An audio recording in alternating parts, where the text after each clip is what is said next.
Today's show is sponsored by ExpressVPN. Protect your data from prying eyes at expressvpn.com/watchchad.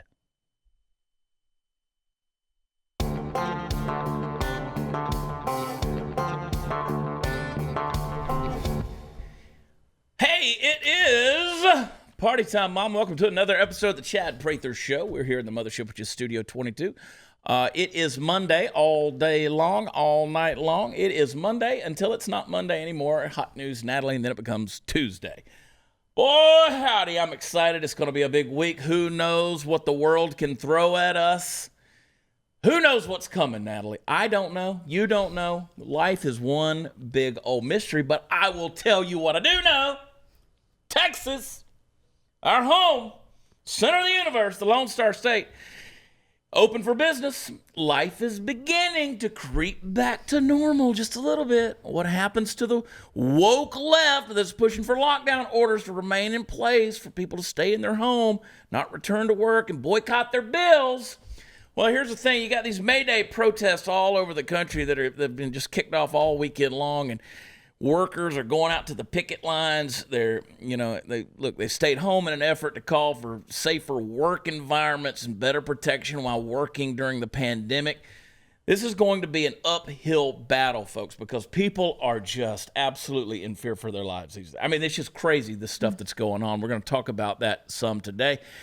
And it's interesting, while we have this virus, Candice, that doesn't know political sides, it's amazing how we've chosen sides.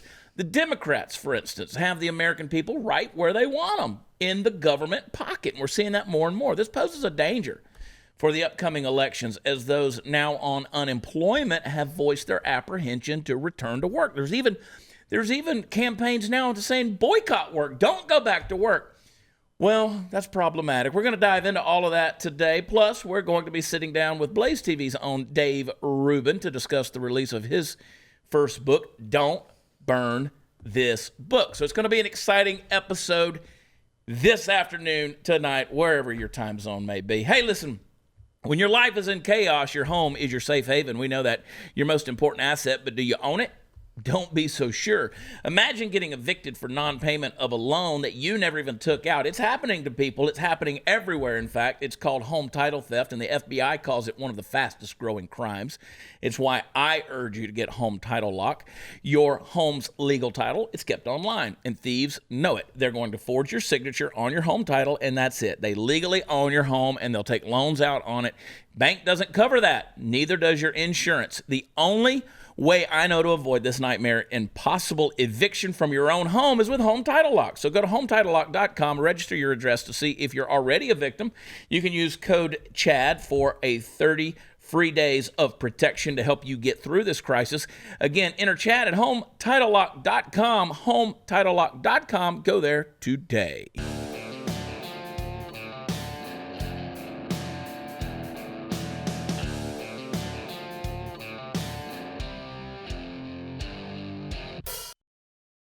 Welcome back. Hanging out here, Studio 22, Puppet Master Mark. You feel like lockdown is coming to an end, Mark? Like you can... Yeah, it feels like it's kind of a slow fade now, going back to normal life. So I feel like it's going to be a long road, but it feels like it's starting to come back to normal. I think so. I think that people are starting to say, we're still here. You know, I said a long time ago, we're just going to have a we're still here party. Mm-hmm. I know people get so mad. How dare you? You are like nobody wants anybody to die. Stop it. Stop it. Nobody wants anybody to die. Candace, are we going to survive? Do you think we'll survive? Can we survive? It looks hopeful. I got my blood work back the other day. They said I'm low on vitamin D, party foul. And apparently, if you're low on, you are more susceptible to dying of COVID if you're low on vitamin D. So now I'm paranoid about that. Go get in the sun. I did. I got a little sunburn yesterday on this arm.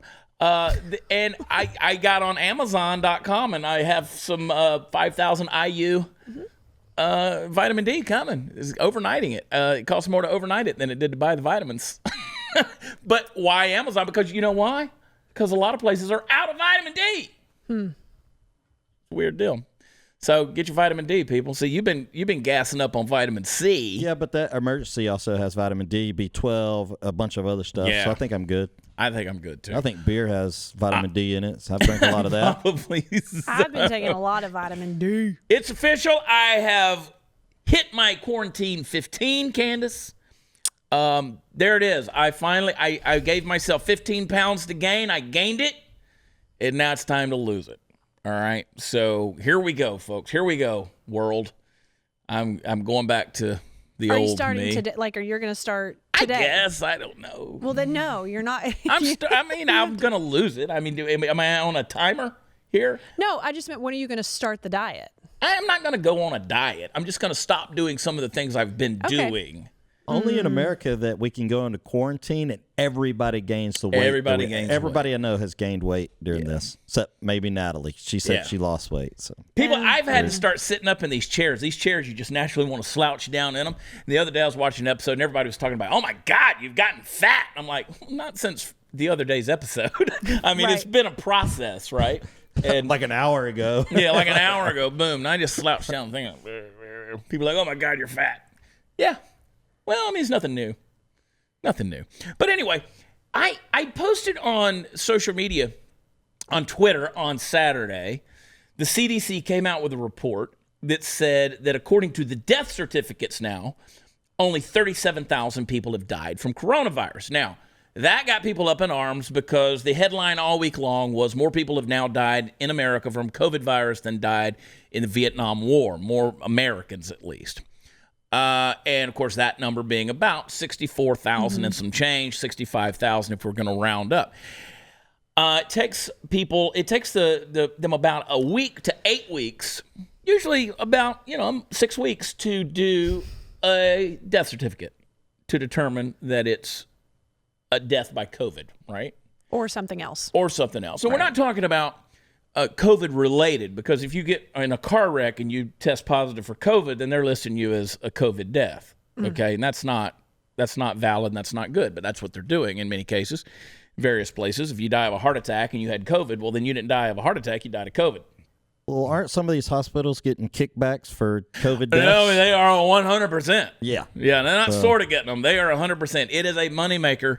Especially right now when so many medical professionals are on furlough and the hospitals and the clinics can't make any money. So now they're making money if they can diagnose COVID. So it's turned into some business there. That's a fact. Don't come at me. Don't shoot the messenger. It's happening. Now, you could talk about whatever those motives are. That's not what we're talking about. I'm just telling you, it's a money-making industry right now, all the way across the board. From testing supplies, respirators, equipment, masks, it's a moneymaker, this thing. Horrible thing, but it's a fact. Now, people were coming at me and they were saying, no, you're wrong. You need to read the fine print. You need to read the disclaimers. I read the disclaimers. I didn't draw any conclusions. I just said that this thing is becoming one of the biggest farces that's ever been foisted on the American people, because we shut down an economy. Look at California. Shut it down. You can't go to the beach. Look at Michigan. You can't go to your cabin up on the lake. Look at all of these places. You can't go to church in a lot of places. You will get arrested. There are folks in Virginia. There's been a lawsuit now. The DOJ has now come out on the side of the church. We could talk about that some more. But these things, this is becoming really ridiculous. The mayor, not the mayor, one of the judges in Harris County, which is Houston, Texas, has come out and said, if you see people in a restaurant and there's too many people in the restaurant and they're defying Governor Abbott's orders, I want you to report them. That is the talk of tyrants. You have different ones that have over and over. Bill de Blasio says, if you see a crowd of people, take a picture of it, send it in. It's a lot of crap. It's a lot of BS. It's a lot of tattletelling. It's a lot of tattletelling. Sure. Neighbors telling on neighbors. This is some Gestapo Nazi stuff going on. I don't like it. I don't like them's fighting words. And I think we're getting to a point where people have just had enough of just being forced to quarantine themselves or to stay at home or do these things. I know in Texas, as soon as they said that last Thursday, they said, okay, tomorrow we're going to start lifting some of this, and you can now have a quarter capacity in your restaurants. Thursday afternoon, the highways were packed.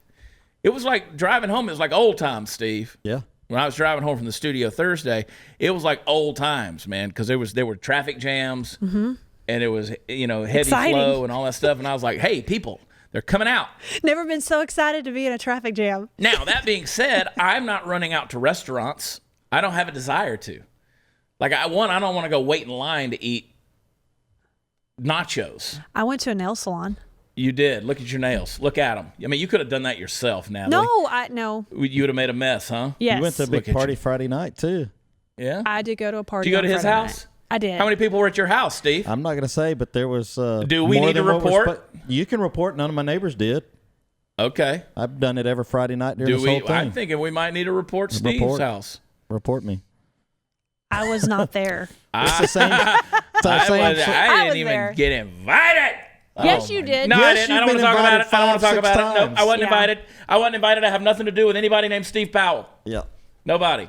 Hey, the whole deal is about staying healthy, folks, and it matters. And I want to talk to you about that. Staying healthy and strong, more important than ever right now. For me, it's all about feeling energized. People say, where do you get all this energy from? I can tell you exactly where I get it from. When I'm out on the road, when I'm here in the studio, yes, I'm already hyperactive as it is, but I want to stay resilient. I want to stay well. I take supplements from Objective Wellness. Objective offers targeted solutions like better sleep, firmer skin, or a healthy immune system. Their products are crafted with high-quality ingredients shown to deliver specific results. Objective's ingredients are backed by science, and behind each ingredient, there are scientific studies and endless hours of research. Objective sources active extracts from blueberries, saffron, and even microalgae. You've never taken microalgae, Natalie. I take it. Listen, it's going to provide antioxidants that are 6,000 times stronger than vitamin C. Objective knows that wellness looks different on everyone, that there is no one-size-fits-all solution. That's why Objective focuses on targeted solutions, giving you support exactly where you need it. And Objective helps me feel my best, so they can help you too. Go to objectivewellness.com. Use code WATCHCHAD. Get 20% off your first order. If you're not completely satisfied, you can get a full refund. That's Objective. That's the Objective promise. You have nothing to lose. Go to objectivewellness.com, code WATCHCHAD, 20% off. The statements have not been evaluated by the Food and Drug Administration. Any products discussed or advertised are not intended to diagnose, treat, care, or prevent any disease. Be right back.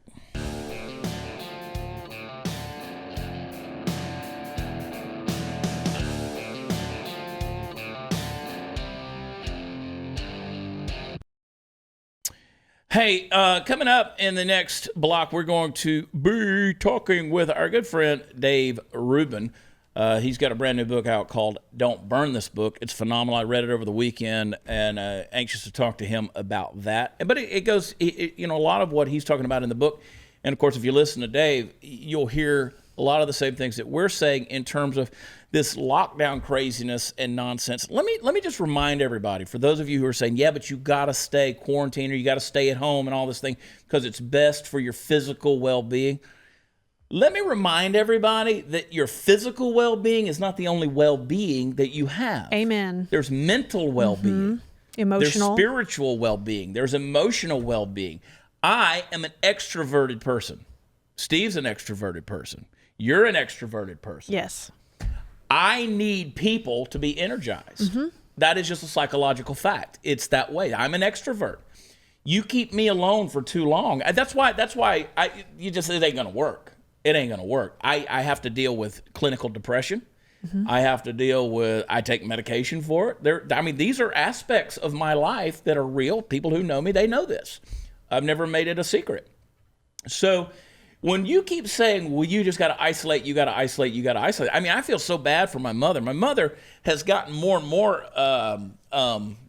isolated, herself. She keeps to herself. But my mother, she's a people person. And she's been shut up in her house now for a couple of months. And I feel bad for her, because I know how she is. She likes to socialize. She likes to be around her people. And that's hard on a lot of folks out there. So my mom, who has COPD, went back to work this week. She can't take it anymore. Yeah. She's like, I'm going to work. And I said, have at it. It's her life. So that's why when I post that graph about the CDC saying the death certificates are 37,000 or 30, whatever it is, and then somebody says, 64,000 people have died. Okay, but if you look at the cases of COVID that have existed in America that we know about, what is it, 1.1, 1.2 million people cases, and then 65,000, 64,000 deaths, that's still like that's less than a percentage point. Correct.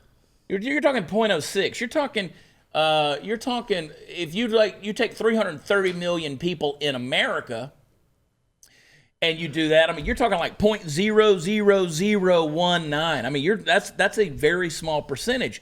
So even still, we're talking about statistical non-entities. Now, I know there are those of you who are saying, "Oh my God, how can you play this down?" I want to remind you guys. I want to take you back to 1968, December of 1968. There was a flu. It spread from Hong Kong to the United States. It peaked a year later. This flu killed 100,000 people in the U.S., mostly over the age of 65. It killed 1 million people worldwide. The lifespan in the U.S. in those days, back in 68, 69, was 78. Oh, I'm sorry, was 70, whereas today is 78. Population was 200 million compared to the 330 million today. It was a healthier population then with low obesity. If you were to extrapolate death data based on population and demographics, we might be looking at 250,000 deaths today, almost like counting inflation, but with human lives, right? Mm-hmm. So in 1968, the H3N2 pandemic killed more individuals in the U.S. than the combined total number of American fatalities during both Vietnam and the Korean Wars. It happened in the lifetime of just about every American over the age of 52, right? You were there for it. You might not remember it if you were really young, but nothing closed. Schools stayed open. Restaurants stayed open. Businesses stayed open. You could go to the movies. You could go to bars. There was people went to concerts. People have no awareness, but in August of 1969, a little thing called Woodstock happened. Everybody was there for that. And herpes skyrocketed. Yeah.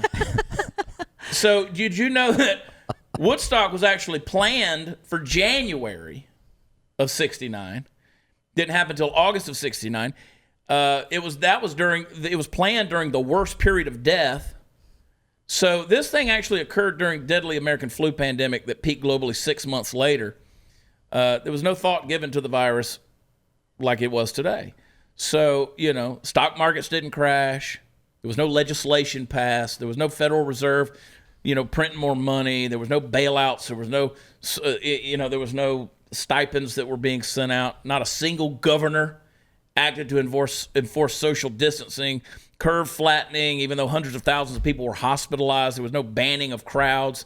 There were no mothers arrested for taking their kids to other homes or to the park. Surfers weren't arrested for being at the beach.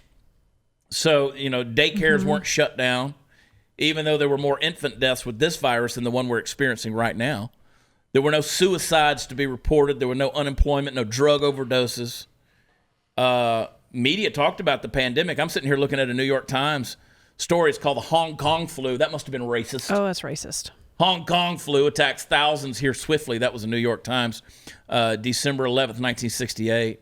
So the Wall Street Journal says in 1968, 70 news outlets devoted cursory attention to the virus while training their lenses on other events such as the moon landing, Vietnam War, and cultural upheaval of civil rights movements, student protests, sexual revolution. So you see what I'm saying? What was the difference? What was the difference? Why was it different? Well, there was no mass media invading your life with endless notifications blowing up in your pockets. We didn't sit around thinking that politics was responsible for everything that goes on in our life with somebody to blame. There was no social media that was out there. There wasn't a whole bunch of, adoring of the adoration of predictive modeling right now where everything is all about a graph. I mean, life isn't made to be lived in in a graph.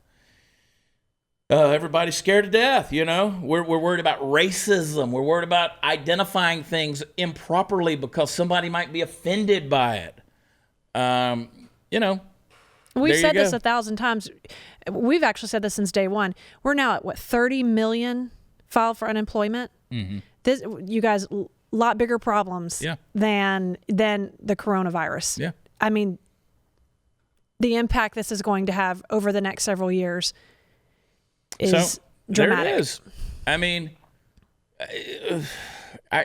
mean, you take away from it what you want. And that's why I say, if you're nervous about it, stay home. Right. If you are compromised, stay home. If I get sick tomorrow, God bless me. But I have nothing else to do but live my life my way. Now, I'm not going to go around my mother, who has a compromised immune system. Mm-hmm. I'm not even going to go around my mother-in-law, who has COPD. I don't want to get around your mother, right? Because freedom demands personal responsibility.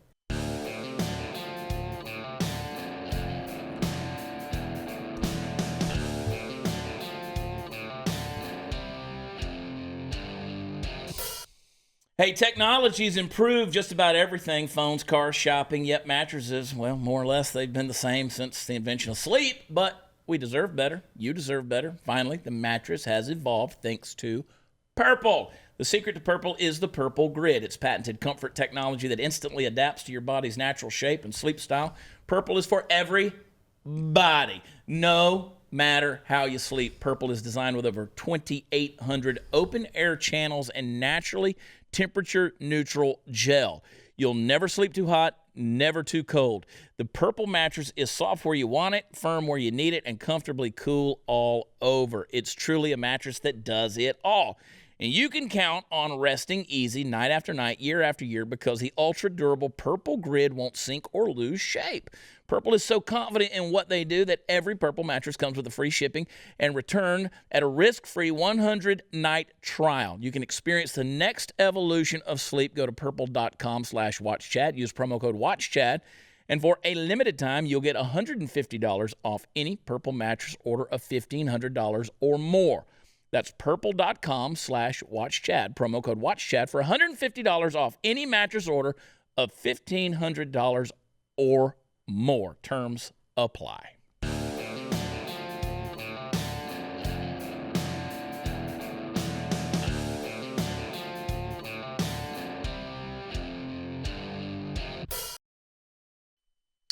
Hey guys, welcome back. You know, we don't have to talk about how much we are living in crazy times. And those of you who are paying attention to anything, you're realizing that a lot of your freedoms, a lot of your liberties, a lot of your opinions, your thoughts, your ability to speak freely, heavily under attack. And how dare you if you even attempt to come out there and speak your mind that you know, disagrees in any way, shape, or form with what we consider the woke mob that's out there. And there's a new book that's out.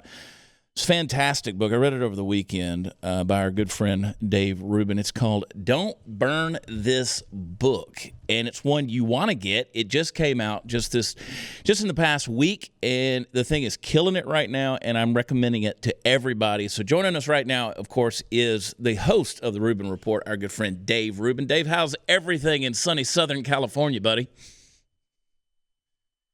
I'm trapped in my house, and I'm fairly certain that if I went to the beach, I would be shot. So I'll take your word for it that it's sunny. But life is good. The book is crushing it. You know, we're dealing with some major problems out here. We're dealing with it all over the country. You guys, fortunately, you're wise enough to be in Texas, and you guys are starting to open up. And, you know, maybe there'll be some bumps along the road with that. But everything that you just said in your intro there about freedom and liberty and your ability to control your life.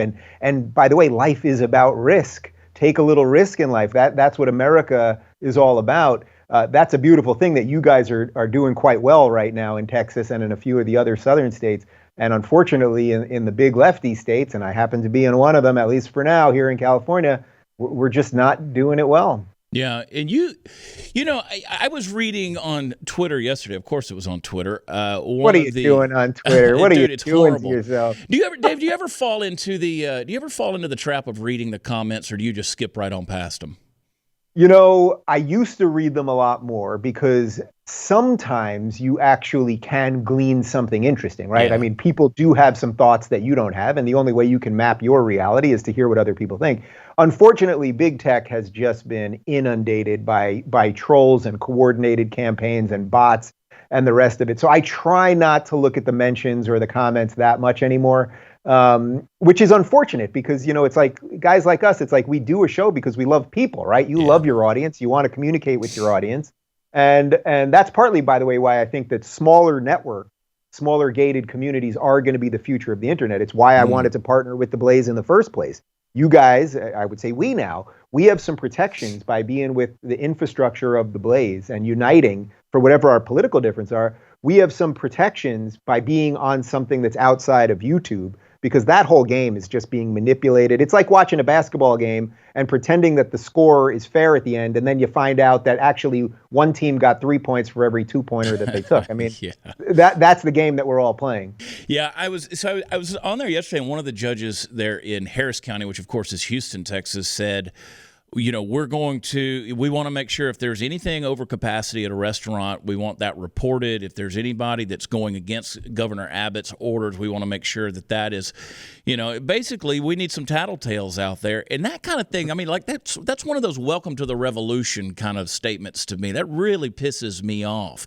So I'm hoping, to your point, that Texas will stay the course right now, because you guys are kind of living in a Gestapo police state right now, with Gavin Newsom, and then the local mayors have just become little tyrants and dictators. And you're feeling that, aren't you?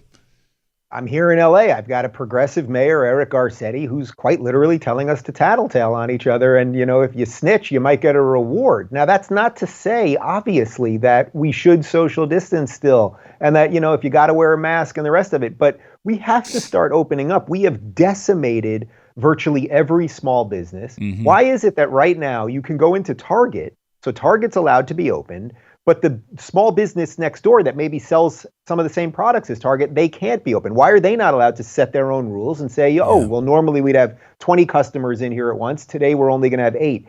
I mean, we've just, just because the governor or the mayor says something, that doesn't mean it's just or right or even constitutional. Mm-hmm. But I think what's unfortunately happened in the blue states is they've put so much belief, the average person has put so much belief that the government is just kind of right, that they just kind of know what they're doing, that we should just follow them. And I think really for a guy like me that is a true lover of liberty and individual rights, it's an odd place for me to be living at the moment. I mentioned to you right before we started, like I'm actually thinking about leaving. And I love it here, man. But you're going to tell me on a weekend where it's 85 and sunny like it was this past weekend. I mean, the perfect quintessential SoCal day that you love. It's why you pay the high taxes. It's why you put up with the traffic and the nonsense. It's like, if I can't go to the beach anymore, we got to start rethinking this. Yeah, so I told Glenn this morning, man, make me a deal I can't refuse. Make me an offer I can't refuse. Let's talk. Well, the doors are wide open, man.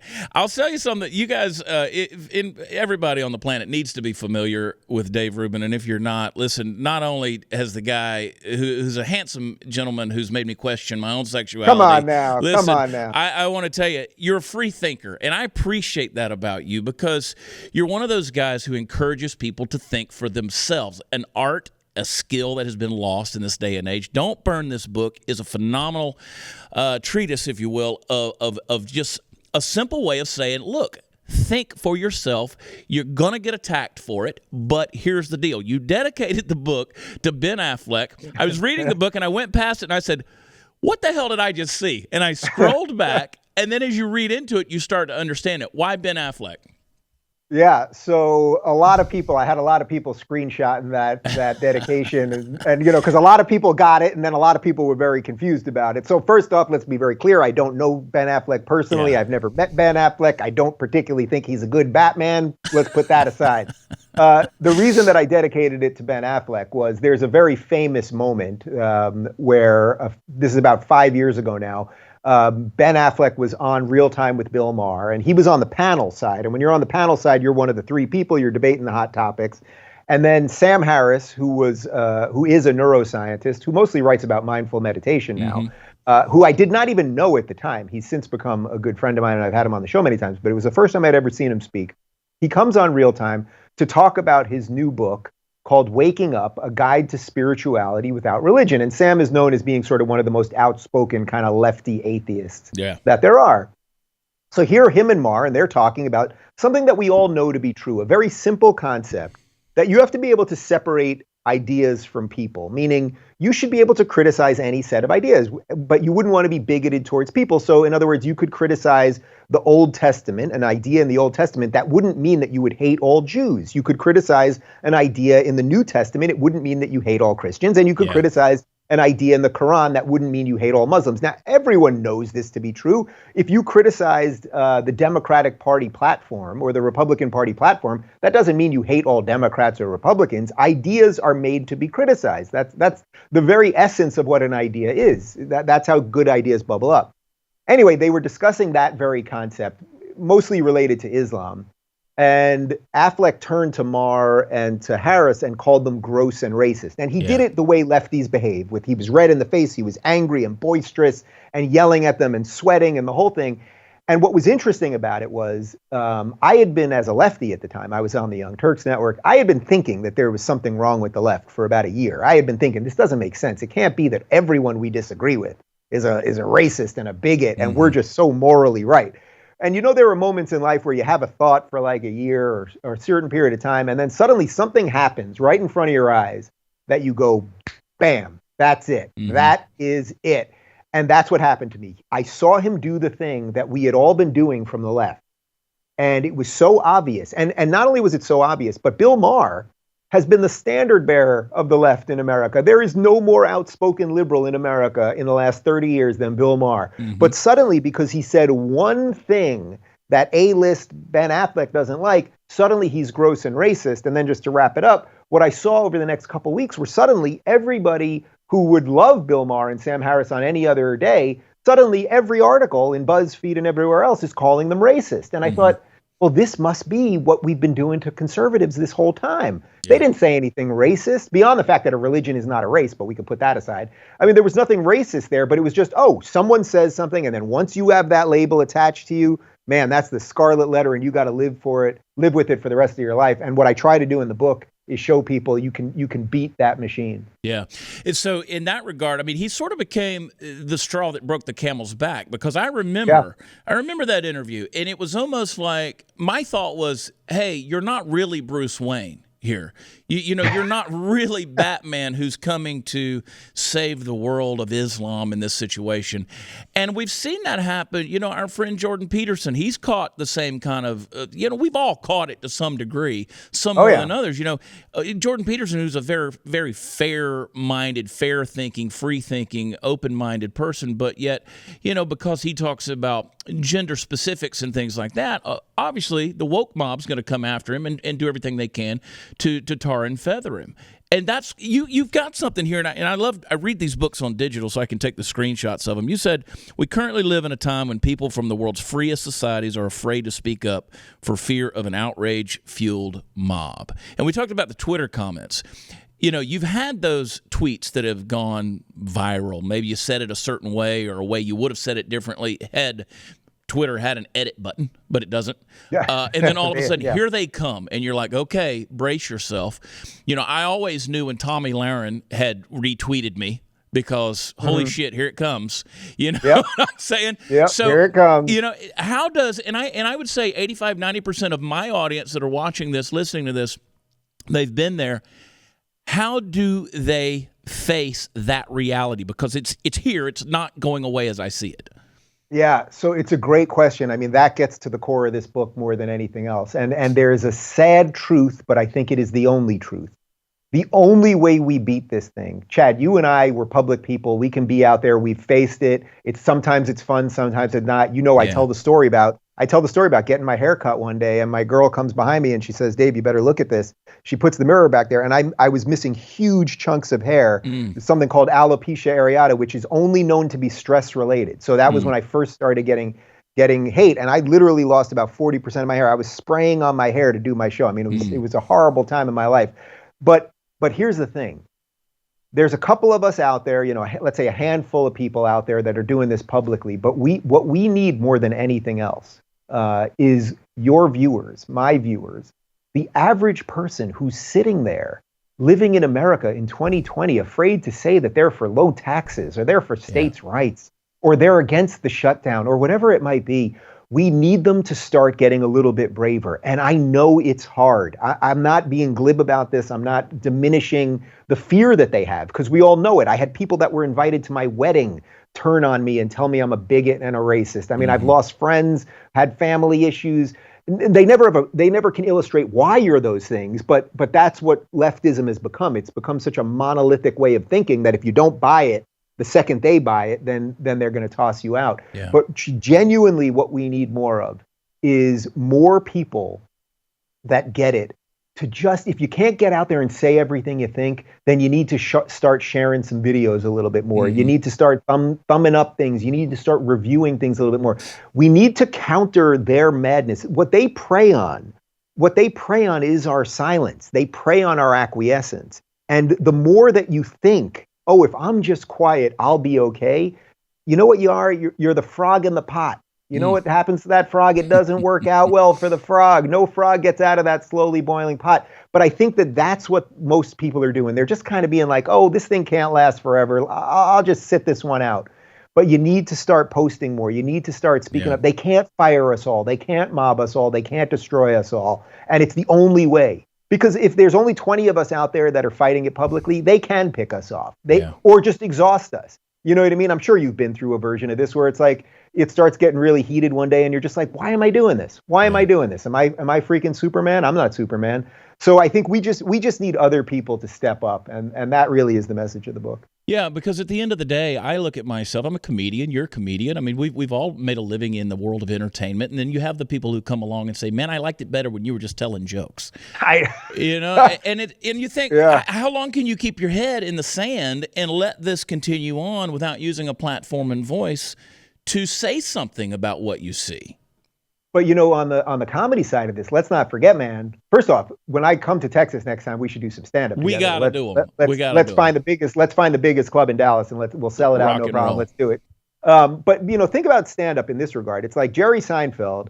Regardless of what you think about his comedy, this is the most apolitical person you could possibly imagine. No one knows Jerry Seinfeld's beliefs about anything, right? You know his beliefs about the quirkiness of the world, but you don't know what he thinks about. I suspect I know what he thinks about some of this stuff, which is why he doesn't talk about it, if you know what I mean. Sure. Right? Adam Carolla has a great riff on this, that if someone's in Hollywood and you don't know what they think, that pretty much means they're a conservative. Yeah. But the point is that you don't know what Seinfeld's beliefs are about abortion or about taxes or about anything else.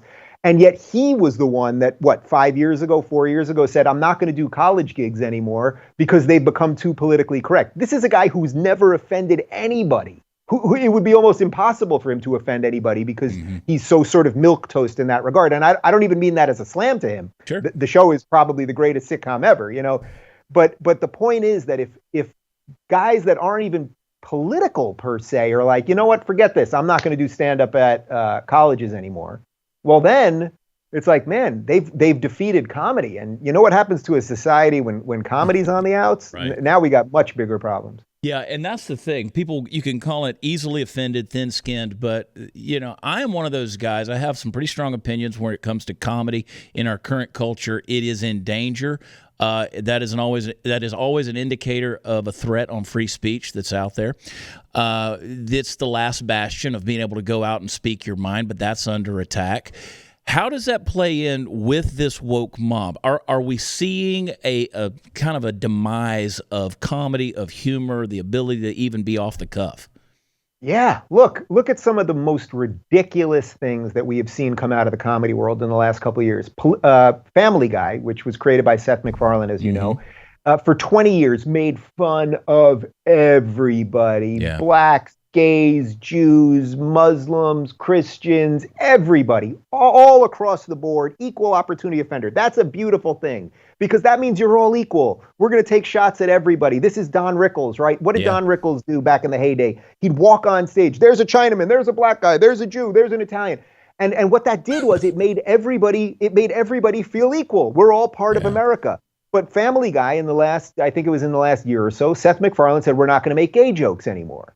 So it's like, all right, well, wait a minute. Gay people are now equal in America. Why would you now keep them separate? You're doing a separate but equal thing that is actually not healthy. It's not healthy. Well, certainly not healthy for comedy, but it's also not healthy for a society. Oh, we're going to have certain people we just won't joke about. Now, he's not returning any of the money he made on all the gay jokes and the AIDS jokes right. and the rest of it. You know what I mean? And even a more perverse version of that is The Simpsons. Yeah. Hank Azaria, who is the best voiceover guy in modern times, who did a million of the voices on The Simpsons. Suddenly there was this move to make Apu seem racist. Now, Apu taught The Simpsons about immigration. He taught The Simpsons about Buddhism. He taught them about veganism. He was part of the community. He's actually the hardest working person in all of Springfield, who's friends with everybody. He had an Indian wedding. You see all his kids in traditional garb, all of this stuff, right? And then the mob comes after Hank Azaria. So now Hank Azaria says, I'm not going to voice Apu again. And it's like, well, all right, are you guys going to write Apu out? Apu, it's so bananas. But again, is Hank Azaria returning any of the money? Probably not. No. So it shows you how cancerous, really, this ideology is. It will come for everything of the past. And that is deeply dangerous. The best way I can show you a sort of real life version of this is, Barack Obama ran his first campaign against gay marriage. He was against gay marriage. Now, they're building his presidential library in Chicago. I'm pretty sure it's under construction right now. The progressives of 2040 are going to look back and go, whoa, that Obama guy was against gay marriage? I want that library taken down. And guess what? They'll do it. They'll do it. Yeah. Because they everything they do is an erasure of history. We are just people of our time. That's it. Yeah.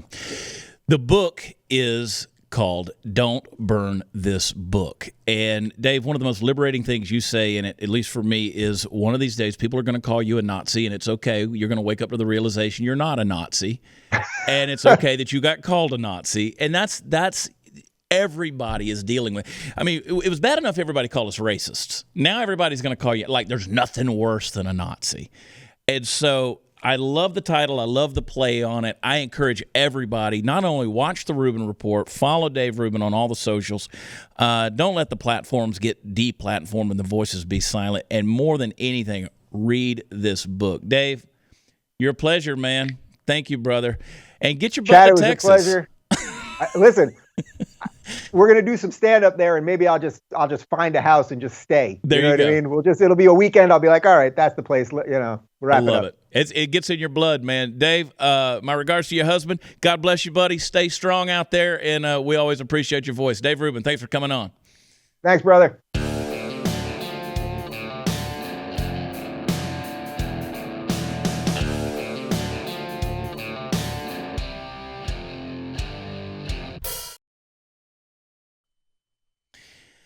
Special thanks to our good friend Dave Rubin for being on the show. Make sure you get his book, Don't Burn This Book. Excellent read. You're going to love it. It's going to give you tons of liberating information that you're going to want for your own conversations amongst family and friends, as well as debates. Of course, we're all in the middle of our debates.